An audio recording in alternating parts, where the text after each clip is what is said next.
Hey, what's going on, guys? This is Rais to some and David to others, coming back at you live. So as you can see the title, I want to talk a little bit about a concept known as trauma bonding. Trauma bonding. In some cases, it's called Stockholm syndrome. Stockholm syndrome. I've heard those used interchangeably. Now, let me just say from the outset, I am not a professional, okay? I am giving you commentary on the research that I've done on professionals. So anything that you hear me say, don't take my word for it. I'm suggesting that if you've encountered any of the things that you hear me saying, you need to go and work with a professional. So with that being said, we're gonna go ahead and get into the subject here at hand here. I'm driving, obviously, so I can't give you the textbook definition of trauma bonding. But essentially what trauma bonding is it's when you are in a context in which you have no control of the environment. And so you are forced to incur increments of traumatic experiences. Increments of traumatic experiences. And so I've talked in the past about adverse childhood experiences, right? There's a concept in sociology called adverse childhood experiences.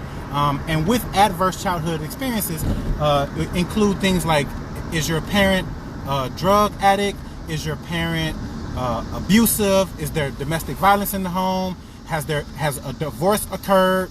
Has any one of your parents been in prison? Like, these are all traumatic experiences. And when you're a child in your development, the reoccurring theme of those traumatic experiences does something like infuse love and abuse.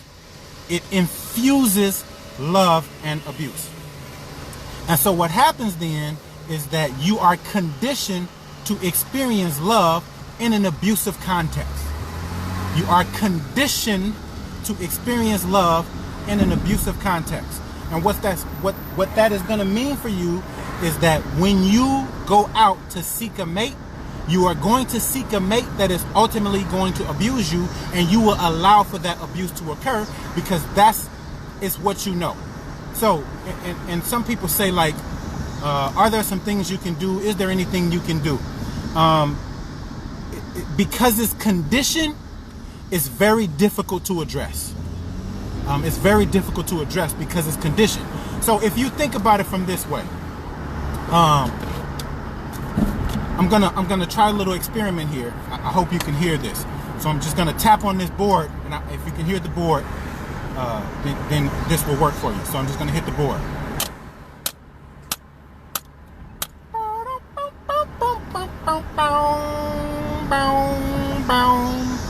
Now, I'm not gonna continue after that. If you grew up in black culture, after I did the knock and then the instruments, everybody in black culture would respond accordingly. Everybody in black culture would respond accordingly. And so you hear that, like, knock, knock, knock, knock, knock, then everybody would just scream out love and happiness, right? That's conditioning. I'm not sure what year that song came out, but I know it came out before I was born. So the question is, how do I know to respond accordingly when that song comes on? How do I know to respond accordingly when that song comes on? And that's conditioning. My father listened to that song. I got the cues from him. I got the cues from my mom. I got the cues from my aunts. All this is in the cultural context. And so I am conditioned that when that song comes on, there's a certain emotional state it's automatically going to put me in. I didn't think about the emotional state. I didn't reflect upon the emotional state. When the song came on, knock, knock, knock, knock, knock,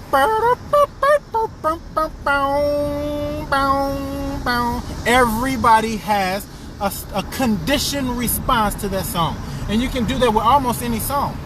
And so to say that a person can overcome the conditioning, and you can in some cases overcome your conditioning, right? But the amount of work that is required to overcome the ability to not respond to that song when it cues. So there was a scientist, I forget his first name, but he did an experiment. It's called Pavlov's dogs, where he conditioned his dogs to respond to a bell. And so no matter what the dogs were doing, when he rung the bell, boom, the dogs responded a certain way. And that's how we select our mates.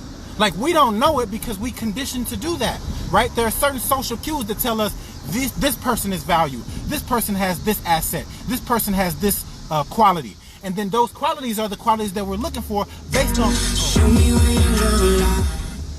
on what's available in the social context.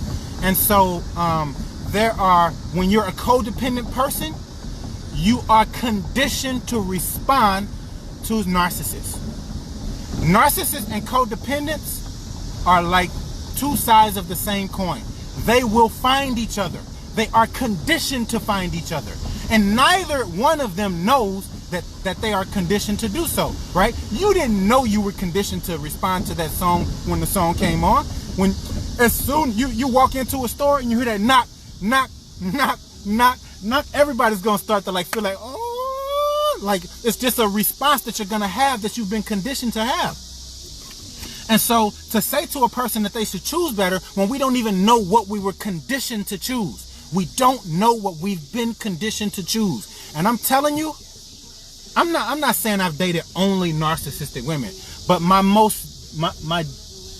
I even hate to phrase it this way, but my deepest relationships, the relationships that the women that I've had children with, have all been narcissists. And I'll do another video at a later date to kind of explain to you my childhood and my background that have conditioned me in that manner, right? Like, I'm a codependent. I give people the shirt off my back. I give people everything. Like, I have women who take child support from me who don't even have to ask. Like, you just ask for the money and I'll give it to you. But a part of the problem is they've done so much foul stuff that they don't feel comfortable within their own selves to ask. Anyway, I just wanted to explain to you a little bit what trauma bonding is, why people have difficulties in mate selection and recovering from relationships in which they chose those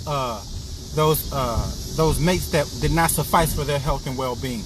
If you have any questions, post them in the comment section. I'll listen to it later. I see you guys' comments, but I can't read them and drive at the same time. So I want to be as safe as I can be. My hands are on the steering wheel. I can see everything. The phone is on the window, so it's facing me, which makes it easier for me to be able to do this video. So I just glance at the camera occasionally just to have a connection and just to see kind of what's going on. And I'm just kind of vaguely looking at this, but just understand, trauma bonding is something you are conditioned into. It is not something you choose to do. You are going to pick the mate according to the cultural context in which you were conditioning, and to be reconditioning, you need a different culture. And they know this they know this to be the case in drug addiction. They know this to be the case in drug addiction, and so a lot of times when you're doing a rehab, one of the things that they do is they try to get the entire family involved in the process. Because it does no good to have a person go in rehab, get them clean and sober, and then put them back into the context that initiated them needing their need for the use of the drugs or the alcohol or whatever the addiction of choice is. So again, if you have any questions, post them in the comment section, and we can have a conversation about this. Thank you, guys.